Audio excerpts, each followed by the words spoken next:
திமுகவில் யார் கை ஓங்குகிறது? மாமன் மச்சான் மோதல், ஸ்டாலின் டம்மி ஆகிறாரா? திமுகவில் மாமன் மச்சான் யார் என்று கேட்டால் உடன்பிறப்புகள் டக்குன்னு சபரீசன், உதயநிதி என்பார்கள். அவர்களிடம் ஒருவருக்காக முட்டல் மோதல் உண்டாகி இருக்கு. இதை எப்படி சமாளிப்பது என்று தெரியாமல் ஸ்டாலின் திணறிக் கொண்டிருக்கிறார். அது பற்றி நம் ஜெம் தொலைக்காட்சி வாயிலாக விரிவாக பார்க்கலாம்.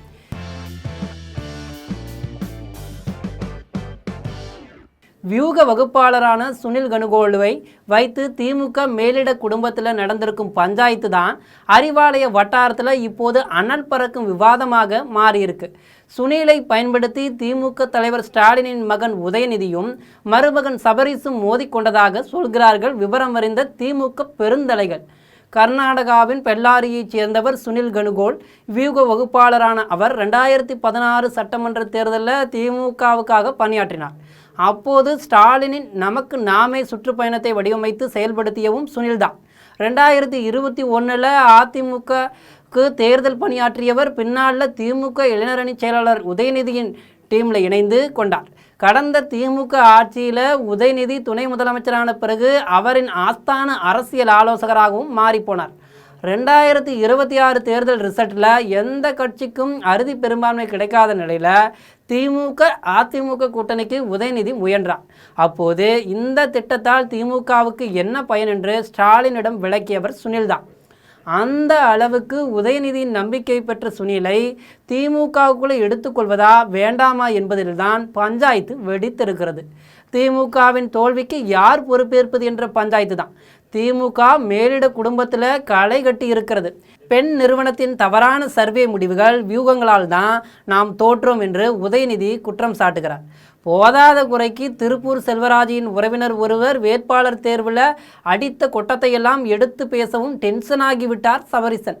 தன்னுடைய நிறுவனத்தின் மீது இப்படி ஒரு குற்றச்சாட்டு விழுவதை அவர் துளியும் விரும்பல. பெண் நிறுவனம் இருந்தால்தான் நாம் எதிர்கட்சி அந்தஸ்தையாவது பெற்றிருக்கிறோம். இந்த தேர்தலுக்காக கடுமையாக உழைத்திருக்கிறது என்னுடைய டீம் என்று சபரீசன் பேசவும் வாக்குவாதமாயிருக்கு. முடிவில் தன் அரசியல் ஆலோசகரான சுனில் கனுகோலுவை திமுகவின் வியூக வகுப்பாளராக நியமித்துவிட்டு பெண் நிறுவனத்தை கலைத்து விட சொல்லியிருக்கிறார் உதயநிதி. அதற்கு சபரீசன் ஒப்புக்கொள்ளவில்லை. ஒரு கட்டத்தில் சற்று இறங்கி வந்து வேண்டுமானால் பெண் நிறுவனத்துடன் இணைந்து ஒரு ஊழியராக சுனில் வேலை பார்க்கட்டும், நிறுவனத்தை கலைப்பதற்கு நான் அனுமதிக்க மாட்டேன் என்று உறுதியாக கூறிவிட்டாராம் சபரீசன். இதனால தான் உதயநிதிக்கும் சபரீசனுக்கும் இடையே மனக்கசப்பு உருவாகியிருக்கு.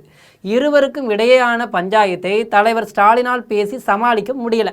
எந்த விவகாரம் அறிந்த சுனில் சங்கடங்களை தவிர்ப்பதற்காக அவரே தாமாக முன்வந்து விலகிவிட்டார்.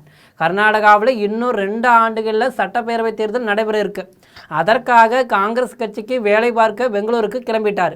உதயநிதியிடமிருந்து சுனில் விலகி பெங்களூருக்கு கிளம்பிவிட்டதாகவும் திமுகவின் தேர்தல் வியூக பணிகளை பெண் நிறுவனமே தொடர்ந்து செய்யும் எனவும் கூறப்படக்கூடிய நிலையில் இதன் பின்னால் வேறொரு காய் நகர்த்தலும் இருப்பதாக சொல்கிறார்கள் விவரம் அறிந்தவர்கள். காங்கிரசுடன் தாவேகா கூட்டணி சேர்ந்திருக்கிறது. இந்த சந்தர்ப்பத்தை பயன்படுத்தி நாடு முழுவதும் ஒட்டுமொத்த காங்கிரசுக்கும் வியூகம் அமைக்கும் பணியை செய்ய விரும்புகிறது ஜான் ஆரோக்கியசாமியின் டீம்.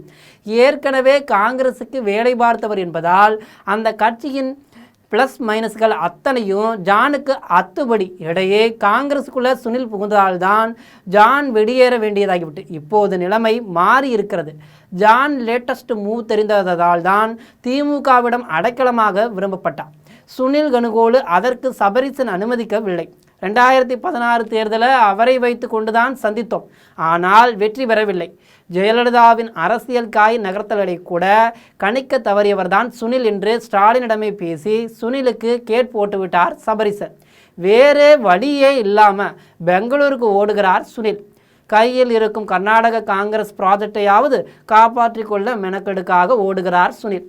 தன் அரசியல் ஆலோசகர் ஓடிவிட்ட வருத்தத்தில் உளறி கொண்டிருக்கிறார் உதயநிதி. சுனிலை சமாதானப்படுத்தி மீண்டும் சென்னைக்கு அழைத்து வரும் முயற்சிகளை மேற்கொண்டிருக்கிறார்.